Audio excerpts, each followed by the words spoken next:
Travis Hines, Des Moines Register, covering Iowa State 4-0. Top 20 team, Matt Campbell, winningest coach in Iowa State football history.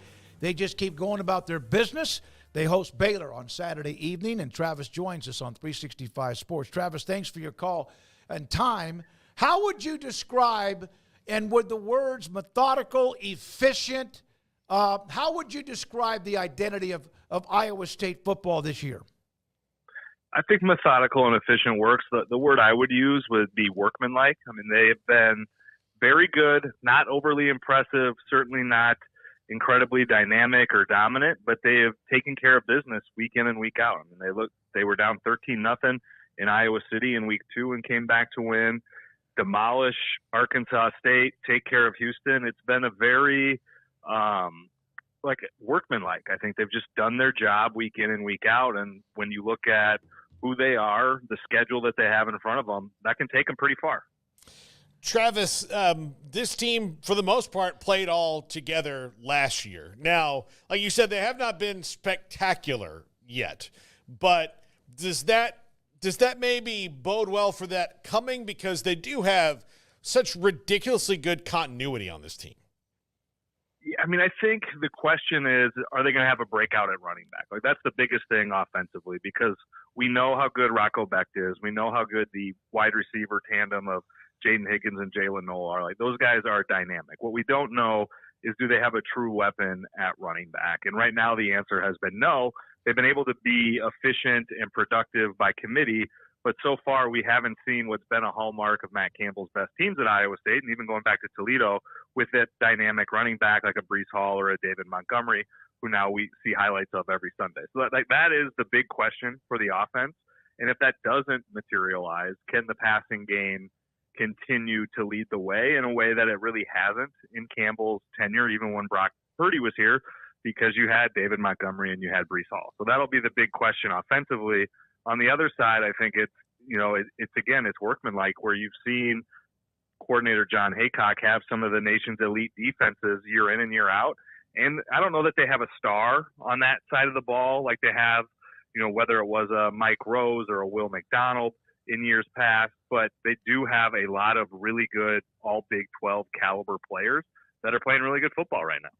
You mentioned part of, I think, probably what the answer is with the run game not quite being what it needs to be. But I was sitting there glancing at that scoreboard last week, and it was 3-0, and it was 3-0, and it was 3-0. It was 3-0 at halftime. How much of that was Houston, as bad as they might be, have a pretty good defense, and how much of that was Iowa State, in your opinion? Yeah, I think you certainly have to give Houston credit, but I do think Iowa State's offense just looked a little bit disjointed, and when they're not able to establish the running game, I think sometimes they look for an identity that isn't there. I mean, and that's part of the problem, I think, for them with that passing game leading the way, is if Rocco Becht's not having a great day, and he was good against Houston but not great, he missed some throws. When that happens and you're throwing on first down pretty consistently, you get behind the sticks and things kind of spiral on you a little bit, and I think that's what you saw in the first half from Iowa State before they kind of figured it out in the second half. So I think it was a clunker of a day a little bit for that offense, but I do think Houston's defense, is probably better than we give them credit for, because the offense is struggling, shall we say. It's very nice of you to put it that way. You were very methodical the way you answered that question. We preach. Travis, they gave up 171 yards rushing to Houston. They have only allowed like 102.5 yards per game passing. Have they played anybody that's tested their secondary? Not in a meaningful way. I mean, Houston really could not throw the ball at all. They were moving 2 quarterbacks in, one, I think, through one pass in the entire game. They played, the only other high major team that they played, or Power 4 team they played, is Iowa, and obviously we know the deficiencies that the Hawkeyes have through the air. But I would say, while they maybe haven't been tested at that elite level yet, I do think when you look at the guys that they have in the secondary, starting with the safeties of Bo Freeler, Malik Verdun, and Jeremiah Cooper, those are all Big 12 caliber safeties. Like, that defensive secondary is going to be very good. Now, they don't have TJ Tampa at corner, who's now playing for the Ravens like they did last year, but they have 3 guys that they're very high on playing corner that they're rotating. So I'm not really concerned about that secondary, just because I do think the talent is there and the experience is there, that you kind of know what you're getting. even if those guys have not had, the full-on aerial attack that they'll probably see at times throughout this year. What do you think is the thing that Baylor does that Iowa State will have the hardest time with? Oh, good question. I mean, I think for Iowa State, the big question is, I would imagine this is going to be a desperate Baylor team. I think desperate teams are dangerous teams, and Iowa State has a lot to play for. I mean, there is a lot of hype about this game, but it's not really about Baylor. It's about Iowa State being 4-0, trying to get to 5-0. It's a night game. People are going a little bonkers for this whiteout in the stands and with Iowa State's new uniforms. There's, I think, a lot of pressure building for Iowa State, and when you couple that with a team, that has lost close games the last 2 weeks, that has a coach, I think, that's probably under pressure there in Waco, they're going to come out swinging. And then the question, I think, for Iowa State, are they going to be able to steady themselves and, kind of shrug off the pomp and circumstance of the day and get down to playing that workman-like football that's been successful for them this year? So there's a handful of teams, because it's so early. We're just entering the third week of conference play, but Iowa State, one of a handful of teams that's either 1-0 or 2-0 at this point. Obviously, a lot of changes with 4 new teams coming in and still kind of getting to know the 4 from last year. What have been your impressions on the early Big 12 in its new incarnation?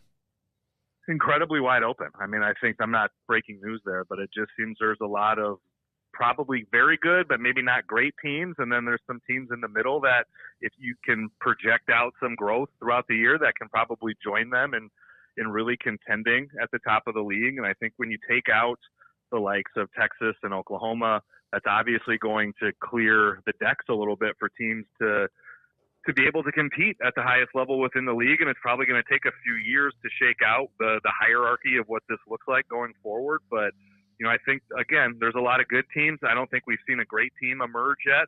And I don't know that we will. But I do think it is going to be a free-for-all once we get through October into November with, I don't know if it'll be half the league, but it wouldn't shock me if it's something close to that with a legitimate hope and path to getting to Arlington.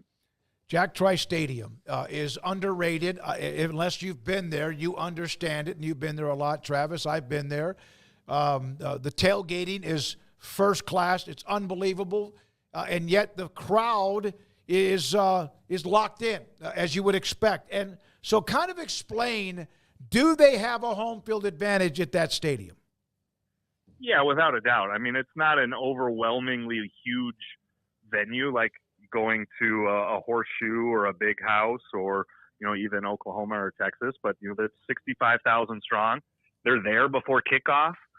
They are well lubricated by the 6:30 tip-off on Saturday night. Again, and, they're loud and they're rowdy. It is, without a doubt, a home field advantage. It's probably not, among the elite in college football, but I do think it is a sneaky tough place to play because the fans are smart, they're engaged, and they've always got something to prove. Iowa State football is not exactly a premier program over the history of college football, and I think especially in the new Big 12, Iowa State and their fans want to be looked at as a team that can ascend that hierarchy, and I think they sense right now is their chance to go and seize that. So I think Saturday will be pretty electric at Jack Trice Stadium. Travis, you said you're not, we don't know in the league how it's going to shake out. But if you compare Iowa State to everybody else that's played so far, outside of BYU, have they not been the most consistent? Yeah, I would agree. And I mean, the big question is how much of it's Iowa State and how much of it is a schedule that seems, soft, might be overstating it a little bit. I mean, I think going into Iowa City, playing from behind and winning is a big win, whether or not Iowa proves to be mediocre or not. And then the other 3 games, I don't think you get too excited about with the 2 lower tier teams and then Houston on Saturday. But you got to go win those games, right? Like it's not a given that you go and win those games. We see scores all across the country and across the Big 12 with those upsets. So I do think Iowa State has been incredibly consistent, and I think in a league without a dominant team, consistency is probably going to be the key to wrapping up a spot in the Big 12 title game and potentially winning it. There have been other coaches that have had some success at Iowa State, and now Matt Campbell, the all-time winningest coach there for the Cyclones. Have they ever had a stretch like they're in right now? There was the one blip. They played for a Big 12 title. They've had 6 of 7 years with a winning season. They're on their way to having now 7 of 8. No, I mean, this is the golden era of Iowa State football, and it's not even close. I mean, again, this is a program that did not have a bowl victory until the year 2000. You heard that correctly, did not have a bowl victory until the year 2000. Campbell took over a program that I think had 3 Big 12 victories in the 2 years prior, or in the 3 years prior to his arrival. You know, this is, you know, to not sugarcoat it, it was a bottom basement football program for the vast majority of its 100 years before Matt Campbell got there. And for a lot of different reasons, they've elevated now to a place where they played for a Big 12 title in 2020. They won the Fiesta Bowl that year. It was their first appearance in a New Year's Six Bowl.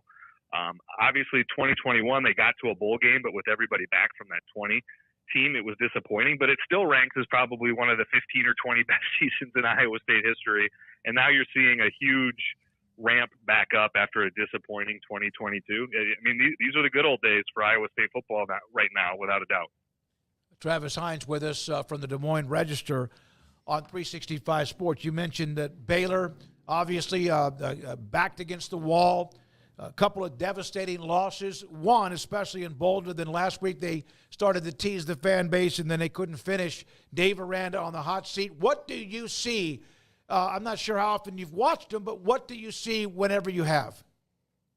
Yeah, I mean, watching that Baylor BYU game last week from my hotel room in Houston, I was impressed that they were able to fight back, because you lose that game like they did in Boulder, and then you're down, 21-0 in the first quarter to BYU. It would have been pretty easy to fold up shop. And I know, you know, saying that the team tried hard is not exactly going to endear anybody to the fan base, Yep. but, you know, it's not always a given. You know, that could have gone the other way. So I think it is important that a team has not given up, or, you know, is refusing to give up. And so I think that was impressive. And, you know, the question will be is, can they sustain that?